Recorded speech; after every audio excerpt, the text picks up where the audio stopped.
So let's take a look at some of the things we can do to finesse this sim. So on the RBD configure SOP, let's go down to the speed limit. And this gives you options to either limit the speed or the acceleration, or both. You can use them in conjunction with each other if you'd like. Word of warning when limiting the acceleration, if you set an acceleration value that's kind of near the amplitude of the gravity, that can cause some jittering on the ground. So if you do see jittering of pieces on the ground and you're using acceleration limiting, just watch out for that and perhaps avoid values that are too similar to the gravity amplitude. In this case, I'm just going to use standard speed limiting and spin limiting.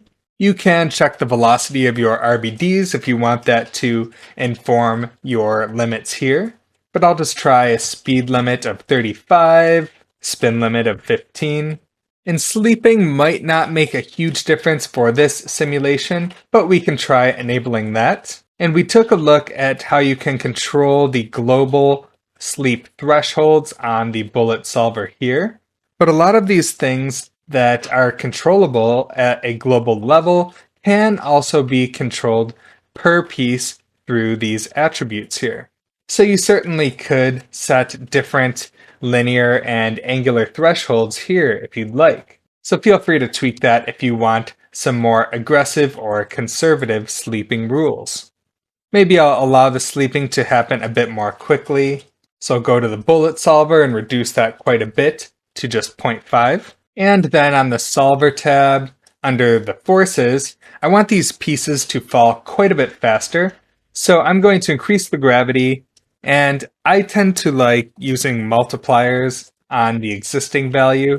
You can set a hard value on this if you'd like. Using gravity multipliers is just the workflow that I'm used to, so I'll try tripling that to 3 times the current gravity value. And to apply more drag on the pieces so that they can't get thrown quite as far from our area of interest, I'll try turning up this air resistance as well.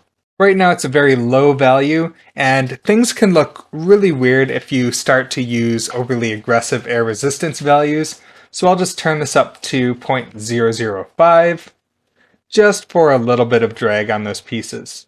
And as I've mentioned before, you can use wrangles to set some of these properties as well.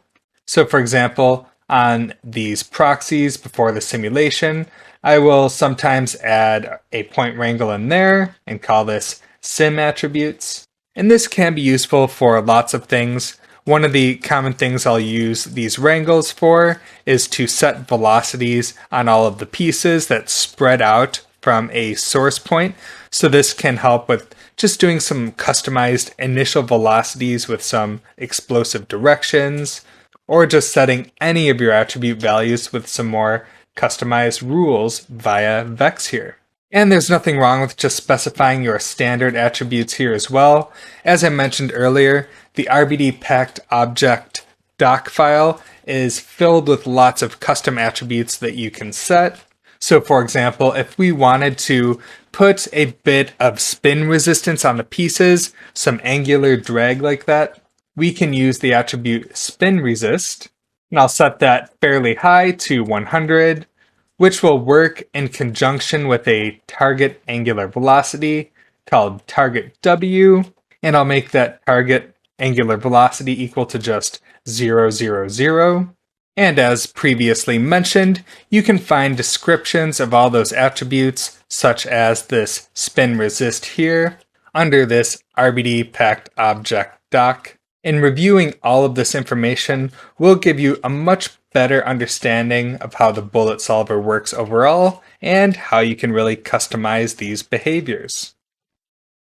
And moving on to the RBD constraint properties, as I've mentioned earlier, this looks kind of cool with all of these pieces breaking apart with this basic glue behavior, but we can get some much nicer effects by keeping some of these pieces soft constrained to each other to get some more bending shapes in the simulation. So looking at these constraint properties here, we can tell this to, instead of just deleting the constraint after the collision happens, we can tell this to turn the constraint into another constraint type after impact. So on the constraint properties, just turn on this switch constraint type when broken option. And by default, the next constraint type that this will turn into is a soft constraint. And soft constraints are fairly similar to hard constraints. They're newer than hard constraints are. They're both different types of kind of stretchy, flexible constraints that allow pieces to try to achieve this rest distance between each other and enforce an angle. And soft constraints are a bit newer and generally better for this sort of thing than hard constraints are. Hard constraints can be useful for more mechanical, dynamic rigging type things in some cases, but generally for destruction work like this, I'll stick with soft constraints. So it starts as a glue constraint. Once it's broken, this will turn into a soft constraint, and you can control the stiffness, how hard it's trying to maintain this rest length between the RBD pieces. You can kind of damp down that behavior if it's behaving too energetically, but I'll just leave this behavior at default for now. And because I want it to start engaging this soft constraint behavior fairly quickly, I'm going to turn down the glue strength quite a bit. I'll turn that down by a factor of 10 to 1000. And I'm going to turn up the propagation iterations as well. So currently, when there's an impact, it's only going to break constraints that are within one link on this constraint network to the collided RBD piece. Now, sometimes you want a wider area of influence from these collisions. So you might want a bigger region to have its constraints broken from an impact right where the creature's touching it. I find, especially with vehicle destruction type stuff, I'm often turning up this propagation iterations quite high so that a large section of a vehicle can bend and dent in when there's an impact instead of this denting happening just in that precise location where the impact happens. But this is also relevant to our case here because as soon as this impact happens, I want a wider section to have its constraints turned soft. So I'll turn up the propagation iterations to 5. So hopefully things will be very readily turned into soft constraints now. And now we can go back down to our bullet solver settings.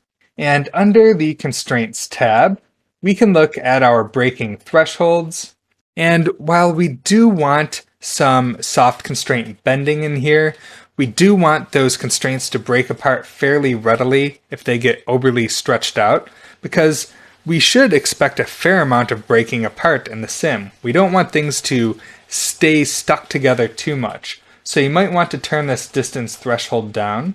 I'm going to try a value of 0.1 so that these soft constraints are fairly easily broken when they start stretching out. As I mentioned earlier, soft and hard constraints will never break due to collisions and impacts. They always need some sort of special rule to enforce breaking. And of course, you can play around with some of these other options as well. You can turn on some of these force or impact thresholds. You can force these constraints to break at a specific frame with this at frame option.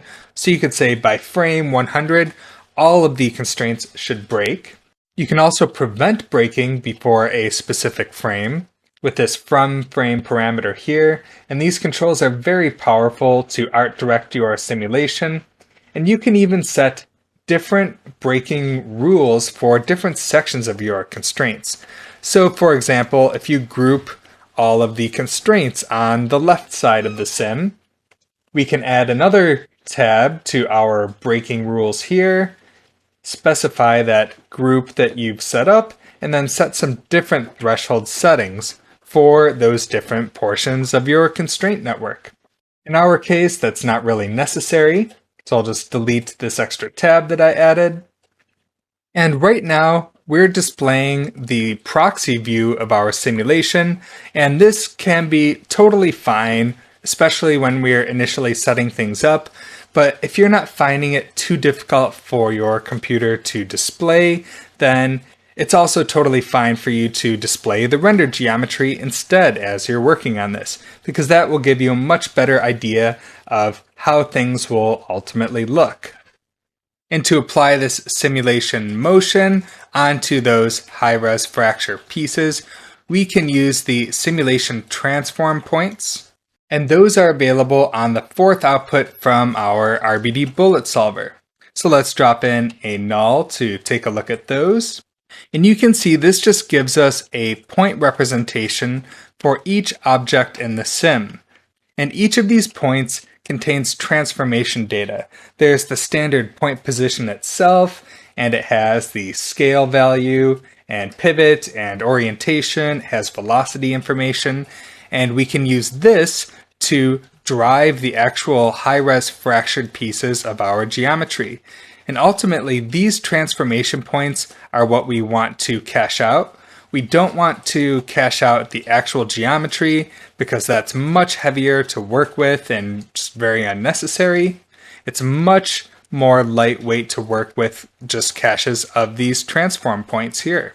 And right now you can see that this is also including the points for our colliders, since we included those in the first input to our bullet solver here. But we can filter those out if you'd like. It's not really a problem to include all of those passive collider points as well, because when we do our transform pieces to animate the high-res fractures, those collider points will just be ignored. So dropping in that transform pieces SOP, you connect our simulation points, which I should label simulation transform points, connect that to the second input of our transform pieces, and for the first input, we'll connect that to our render geometry. And then if you display that, you can see the sim applied to our render geometry here. So including all of these collider points isn't really problematic, but if you just want to be really clean about it and only cache out the points that you really need for those fracture pieces, we can do some more filtering on these transformation points, going back to the RBD bullet solver, and then the advanced tab, and this output section here. I mentioned that we have these extra attribute transfer options, and we can use these to add some of the simulation attributes to our output points. In this case, perhaps we want the active attribute. So now when you middle mouse on our transform points, you can see we now have that active attribute available, which we didn't have before. So I'm just going to add in a blast SOP just before this null, and I'll blast any points with active equals 0, set the group type to points, and now this leaves us with only the actual active RBD points that we need for our transform pieces. And since we're on the topic of caching, I might as well add in the file cache here as well. I'll call this cache destruction points, point that to job, geo destruction. I'll make a new destruction sim directory. Call this destruction sim version 2.$f3.bgeo. This we will cache for the full frame range. Ultimately, we will want to load from disk, but since we're not caching this at the moment, right now I'm still just relying on the flipbook, so I'm just going to bypass the file cache for now. So now we can display our transform pieces to see what this actually looks like on the high-res fracture geometry. And to see this in context with the other stuff in our scene, I'm going to just grab the high-res terrain as well. We already have object merges for the static region and also for the creature as well. So I'll copy both of those object merges, and just for keeping things clean and convenient, I'll paste these down near our simulation and merge those together and template display them. And right now this creature that we're object merging in here is in the normal animation space, not our sim scale. So I'll just go grab our sim scale transform and paste that in under this object merge for that creature. So as long as things aren't getting too slow or heavy to display, this will allow us to see things in the actual proper render resolution.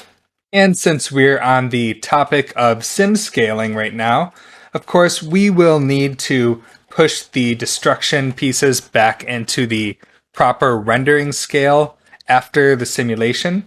So I'll just copy the sim scale once again, paste that under our transform pieces, connect that there, scroll down and invert this transformation.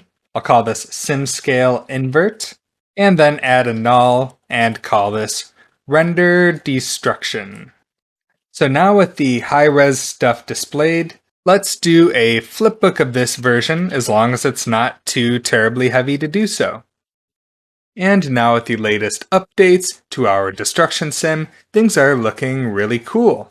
Things are much more well controlled than they were previously. We're containing the pieces more to the region that I'd like them, and we're getting some really nice shapes out of especially these initial frames of that creature pushing through the ground here. All of these clumps that are kind of bending and folding and maintaining these chunks here are looking really nice. That adds a lot of nice visual interest and realism to this, and that's really a product of those soft constraints that we've added to our sim. So I'm pretty happy with this, and of course these rigid body pieces by themselves aren't quite enough for a really convincing destruction effect. We're still missing a lot of these smaller debris pieces and such, and we'll look at adding those next. So to wrap up this primary destruction section, I'm going to go ahead and add this to the render object. So going back up to the object context, and then going into our render env, we can just merge in these destroyed pieces along with the base and the static portion of the terrain that we already have in here. So I'll add in that object merge, and I'll point this to object context, destruction, and that render destruction null. Then we can merge this in with our static geometry. Now we have this all together here.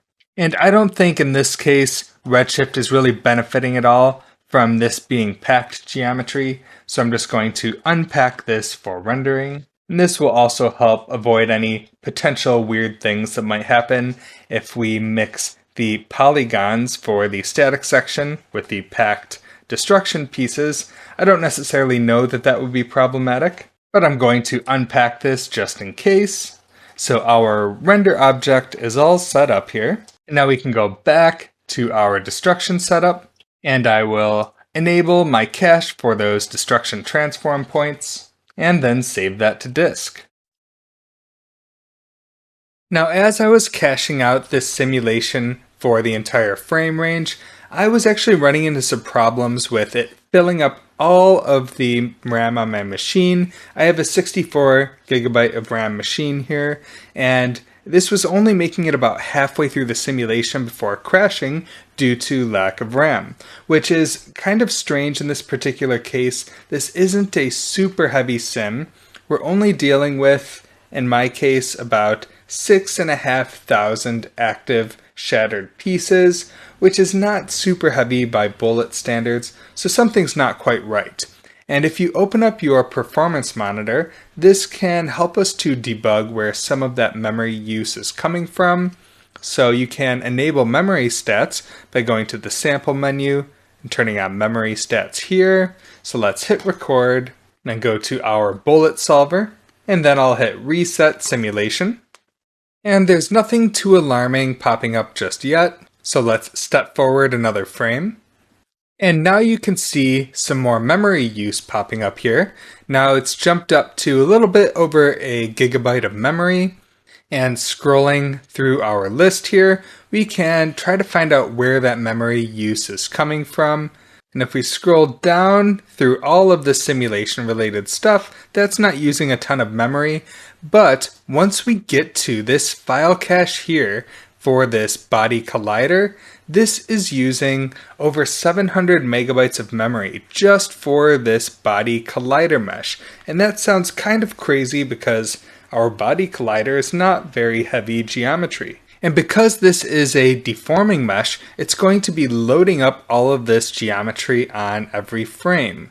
So let's stop this, close my performance monitor, and if you look at this body mesh cache, we can investigate this a little further to see why this is so terribly heavy. So if we unpack this geometry, this is actually rather slow to unpack, which is also a red flag. And if you look at the attributes here, you can see that this cloth capture attribute has an array of, it looks like 39,000 attributes associated with that. I believe this is an array of 39,000 floats. And if you look at the spreadsheet for this, sure enough, we can see a crazy number of these cloth capture attributes on that geometry. So this is making our geometry much, much heavier than it really needs to be. And we can also investigate this problem by simply looking at the caches on disk here. So I have two versions of this body collider mesh cached out, and the first version, if you take a look at that file size, this is 90 gigabytes just to cache out that collision mesh. That's crazy for this fairly simple geometry. And then after cleaning up that cloth capture attribute, if we take a look at the new cache for that, that's less than 29 megabytes. There's a slight difference from 90 gigabytes to 28.8 megabytes here. And that's really just from cleaning up that one attribute. So make sure after you do your cloth capture and deform that you do an attribute delete to get rid of this cloth capture attribute. And throughout setting up these various destruction steps, you've seen me doing a lot of attribute cleanup and such, and this kind of helps to highlight why I'm always trying to remove any unnecessary attributes at every stage, because it can be kind of easy for these attributes to get out of control, and this is a very extreme case of that. Usually it's not this bad, but this does help to illustrate how you have to be aware of all of the attributes you're storing on your geometry. In my opinion, the cloth deform SOP should delete the cloth capture data afterwards, or at least have an option to. If you look at the point deform does have this option to delete capture attributes, so perhaps I will submit a feature request for this to do the same. So hopefully this helps you to investigate some of those types of problems if you're running into issues like this. And after applying that fix to that body collider, not only was I able to successfully cache out the entire shot, but the simulation probably ran faster as well. And finally, after caching out the entire frame range to disk and flipbooking our result, we get something that looks like this.